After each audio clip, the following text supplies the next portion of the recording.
Welcome, everyone, to Rising Out of the Chrysalis, Stories that Inspire with Marisa Grace, where we share life stories of struggle and triumph, not only of my own life experiences, but also through the experiences of my guests as a way to help you have breakthroughs and find hope in your own life.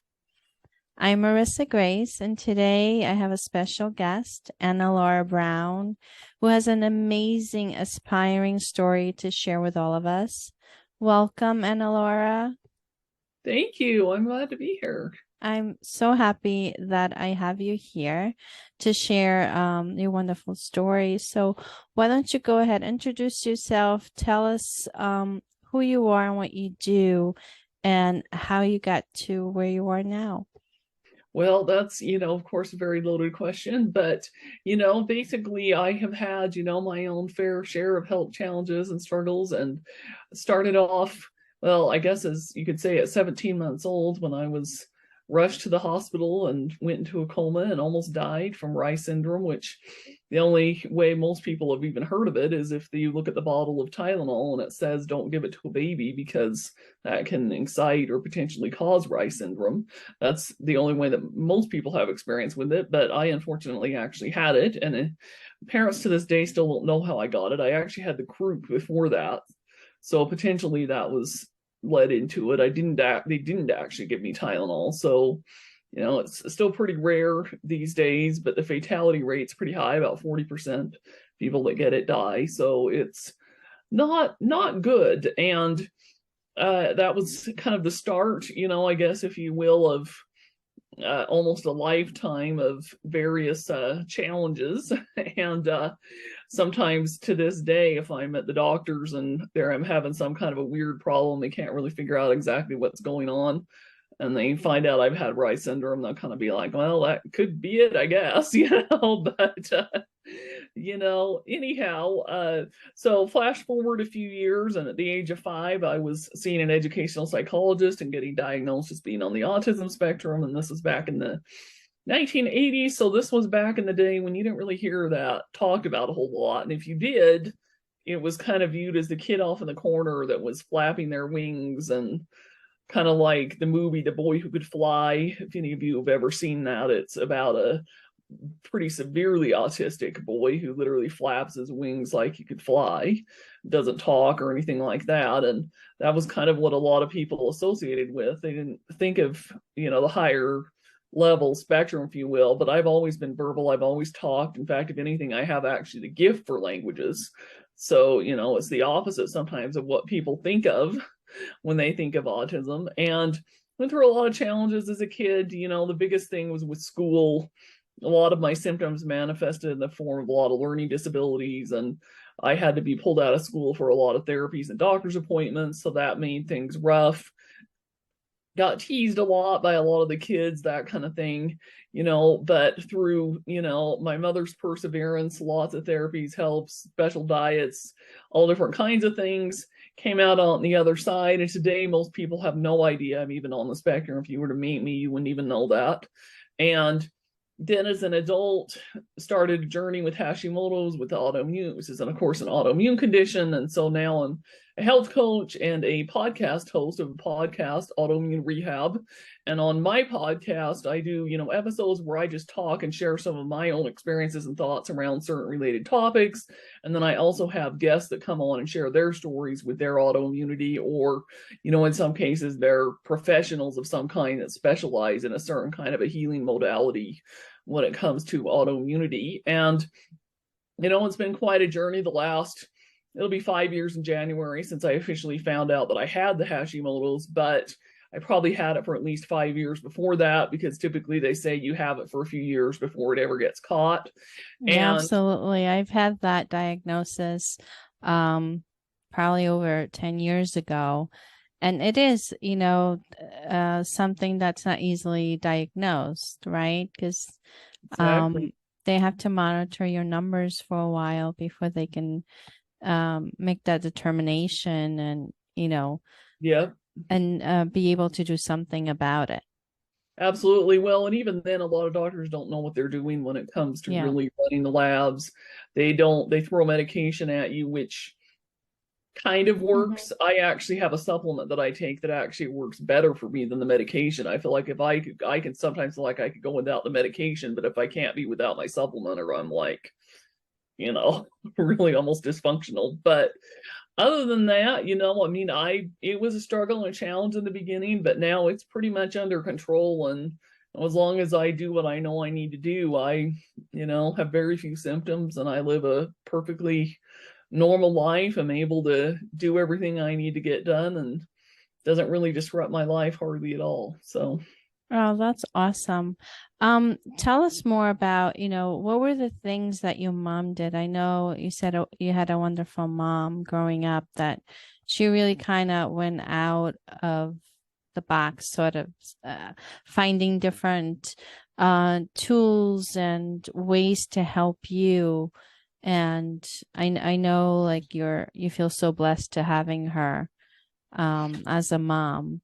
for sure, absolutely. Well, she had grown up in a family with her parents really didn't believe in drugs per se. And they were very much more into the alternative and holistic lifestyle, if you will. And she really researched a lot more about the kinds of diets and the kinds of things that are out there that can help with that without the traditional type things, if you will. So a lot of people go through what's called ABA, and I know a lot of autistic adults really don't like it, and the ones that have been through it, some of them for various reasons are not real fans of it. I don't personally have a strong opinion one way or the other, but I do know that a lot of people nowadays are starting to realize that while ABA can be helpful, what's even better is a combination of different things. And instead of doing ABA, my parents actually did something, or my mom really, because my dad was working a lot and traveling and that kind of thing. So really more my mom did what's called a couple different therapies. One's called floor time and one Mm-hmm. is called brain gym. And And what is that exactly? Like, what type so of floor therapy is? time is different exercises where you get down on the floor and then you're also on a trampoline. So we became one of the more popular houses in the neighborhood because we had a trampoline and hardly anybody else in the neighborhood had one. And we didn't have the trampoline so all the neighbor kids could jump on it and break their bones. We had a trampoline so that I could do my therapy on it. And so you do a variety of different exercises and some of that, and then the eye exercises too. So I went to an eye doctor as well that specialized in helping to train your eyes and your brain and things like that. And a lot of the exercises and things that I went through are things that are actually now being used with a lot of things like ADD and ADHD and, anybody that's got any kind of even dyslexia, people that have any kind of like a lot of learning disabilities, brain disorders, that kind of thing. It was super innovative at the time, but now it's become a lot more mainstream and you find a lot more, kids that are either on the autism spectrum or have other learning disabilities going through a lot of these things. And it's designed to just help you improve your brain function. So brain gym specifically, what it does is there's this big, I think there's a couple different ways of doing it, but I remember my mom having this wooden stick that had all of the letters of the alphabet on it in small letters and capital, in print and in cursive. And she would just kind of move it around with different things and would have me call out the letters as I would see them on the stick. And that would be one of the exercises. And then there were other things as well, but just and some of the exercises involve you actually even getting down on a mat and crawling. So we have pictures of me on a mat doing like crawling type exercises when I'm like 12 years old, things like that. So a lot of those things are actually now done by occupational therapists as well. So Oh, that's awesome that your mom was able to, come up with these ideas or find these ways back then when it wasn't so common. Now, yeah. I know you have told me before nutrition was another thing that Yeah, really helped. So tell us a little bit more about that. for sure, absolutely. So my mom really didn't, and to this day, still really doesn't believe that processed food is good and healthy, which it isn't. And she really tries to avoid a lot of sugar, all that kind of stuff. But my mom made her own bread And for a while I couldn't even have because it was whole wheat, and I went for at least a few years on gluten-free and casein-free, which is another diet that's now being used a lot with the autism spectrum and having really, really good results. And then, once I hit adulthood, I kind of went off it for a while, but now, especially with my autoimmune issues, so as an adult, I'm actually now back on that diet and find that I feel much better, partly because of autoimmune issues, but other things too. So, but anyhow, my mom made, all the soup from scratch. She cooked basically all our meals from scratch. We didn't hardly ever ate anything out of a box or a can. And I say hardly ever because occasionally we'd have some friends that would come to town that had kids, and they'd come over and we'd all play together and do stuff while our parents went out on a joint date. And that was like the one time they would get out like the Kraft macaroni and cheese and eat that with tuna and green beans. And for a time there, I didn't even eat that because the diet that I was on. But I remember the few times that maybe I wasn't on the diet and did have it, that being the one and only time we pretty much ate anything that came out of a box or a can. Other than that, we pretty much were always, like my mom's a big fan of oatmeal, so she would cook oatmeal for breakfast every morning. And, some of my siblings as an adult now kind of poke fun at my mother a little bit over it. But the reality is that, we were healthier as a kid. We didn't get sick. And I think I only was on antibiotics like twice before the age of 18. And that's pretty impressive, and I'm a true believer of that.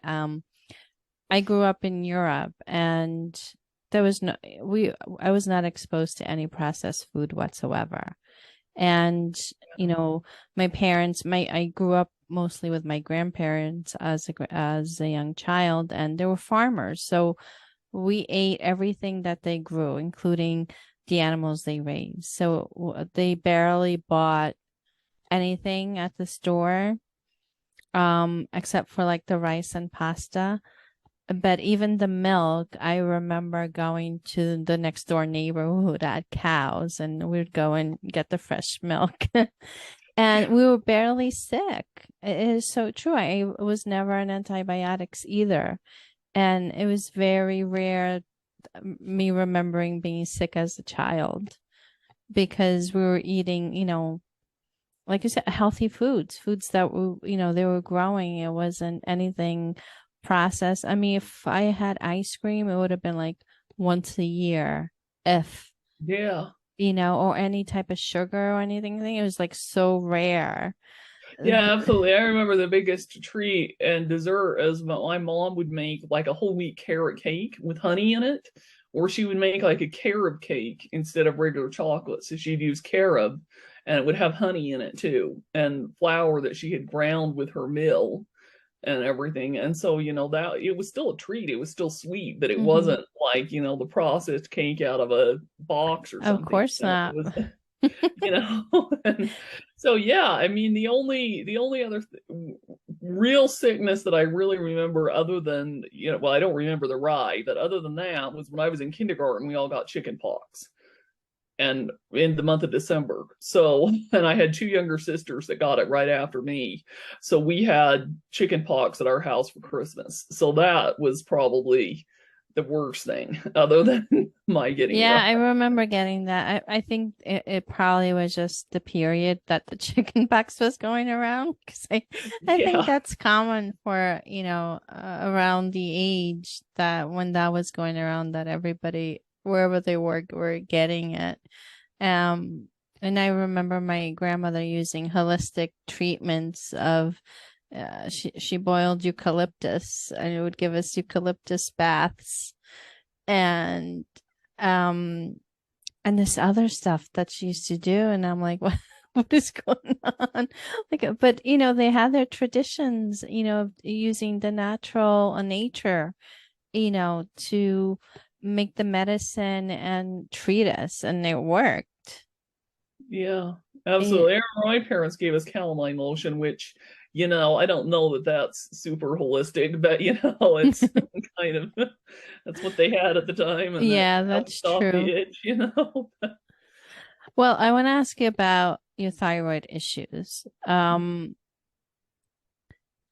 Like after you got diagnosed, did you ever linked any other of your other issues to it, or no? Did you always looked at it as a separate issue, the I thyroid? typically looked at it as a separate issue, but I know now that, yeah, they probably are and can be somewhat connected because I know that there have been studies that have been done, for example, that say that a lot of the moms that have kids with autism, the mother has an autoimmune condition a lot of times.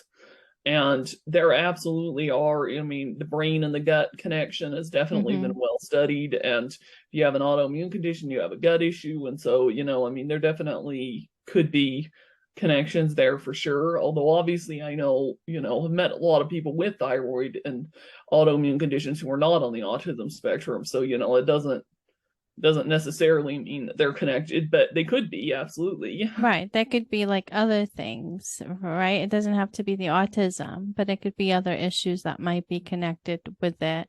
Sure. Um, Absolutely. um, Yeah. so now that you have this beautiful program, tell us more about this program that you're running about, bringing awareness, to the Well, a lot of autoimmune. it's, at this point is mostly my podcast, and then I also post blogs, have a YouTube channel, my Instagram channel has a lot of things like that. I, also help people with essential oils and supplements, different things that I found really helpful. At this point in time, mostly just doing one-on-one work with people.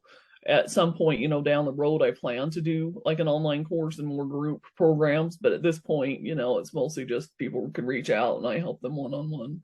So. Now, the essential oils, how long have you been using them and how do you find Long them? time. Long I've been time. using them full on since 2011 and probably even, just a little bit here and there before that, a couple of years before that. And So, how do they help you? in a lot of different ways, it depends. It's people sometimes think this is kind of funny, but I find that a lot of it's more, like on the emotional side. Mm-hmm. And as an alternative too, I used to really like a lot of like the scented candles and the sprays and the things like that, which, are full of toxins and chemicals and not good for your health. And, to just smell them, inhale them, put them in the diffuser, that kind of thing to Mm-hmm. help with, your getting that scent, if you will, but without the synthetics that you get from the sprays and the plugins Right. and the And it just kind of helps your mood all around and helps the bring your mood, senses, to all kind of that kind of connect. stuff. And then, during the winter season, I like to use some to help boost my immune system so that hopefully, I'm less susceptible to getting sick and that kind of thing. Yeah. Oh, that's wonderful. Now, I want to ask about the emotional part of, your journey. How Mm-hmm. did you, being an autistic child and, being pulled from school, um, how did you deal that emotionally through, um, dealing with, society and the kids around you looking at you being a little bit different? How did that I think it was impact you? tough a lot of times. And I was high enough functioning that I knew I was different, which, can make things challenging. Some kids, sometimes if they're a little bit, on the lower end of things, they don't realize how different they are. And Mm-hmm. so sometimes that can be an advantage because they don't realize how different they are. So they're kind of like, oh, whatever. But Right. I knew I was definitely different and it was definitely rough. I think the biggest thing as an adult is sometimes, depending on the situation, I have a tendency to sometimes hide it. I'm not always out, if you will, as telling everybody that I'm on the spectrum, depending on what the situation is, because sometimes I feel like, I tell people on a need to know basis, but Right. You want to feel all of my normal. You just want to live a want to normal feel life. normal and Yeah. everything else, but all of, obviously my super close friends and family and everybody, they all know, that's not a surprise to anybody who knows me super well. But, I would say, you know, I don't know if I did anything specific to deal with it per se, other than just, it was my life and it just was, I guess. I just kind of dealt with it and Yeah. pushed on. And as an adult, do you still find it challenging as well? Not anywhere near as much anymore. Not as much. Because, people are becoming more accepting and more aware of. I'm more There's more accepting and more awareness. aware of it, and because I feel like, especially especially when I stick to my diet, which I really don't cheat hardly ever. I occasionally will eat some dairy and then really wish I hadn't, but that's really kind of the extent of the cheating, if you will. But I really don't cheat, so as long as I'm on that and I do what I need to do to take care of my own health, I don't really have the symptoms and some of the problems as much that I did as a child either. So it's not as obvious to people. People don't pick up on it. And it, and sometimes people do find out, they're a little bit shocked by it even. So, people just really don't notice as much anymore, and it really doesn't affect my life like it used to. So, Oh, that's good. Now, do you also have a book as well that you yeah, so I wrote? wrote the book called The Spectrum of Miracles, Hope and Healing for Parents of Children with Autism. And what I did in this book, and I think I sent you the link in the email, so you can probably just, Yeah, I'll have the people can, links, below our videos in the podcast, for people can grab the everyone. first chapter when they sign up on my email list, send you the first chapter and the information on exactly how to get the rest of the book. It's on Kindle for 99 cents. So, it's super cheap for anybody that really wants to go and read it. I did that way on purpose because I want people to be able to read my story and benefit from it. And I don't want people to have to pay, a ton of money for it. So it's fairly inexpensive just to read the book. And so what I did with the book is I feel like throughout my life I've had experienced a lot of miracles, and the first miracle was obviously that I'm still here today, because I almost did die from the Reye syndrome, as I said. And so my book starts out telling that story, and throughout the book there are different quotes from different people have said about miracles, and then I've talked about some of the other different miracles I feel like I've experienced in my life. And the book is basically my story through, the majority of it just covers through my life up through age 18, although there is a little bit at the end that covers some of my college years, although not in extreme detail. So it's mostly my story growing up. And then throughout the book, in addition to the quotes and the stories and I share with parents some different advice and tips and things that I feel like my mom did that was a really good thing, and then some other things that maybe I would have changed, or things that I feel like are good for parents to know. And then at the end of each chapter there's a recipe of something that is gluten-free and casein-free that I grew up on. There are a lot of the recipes that my mom used to make for me.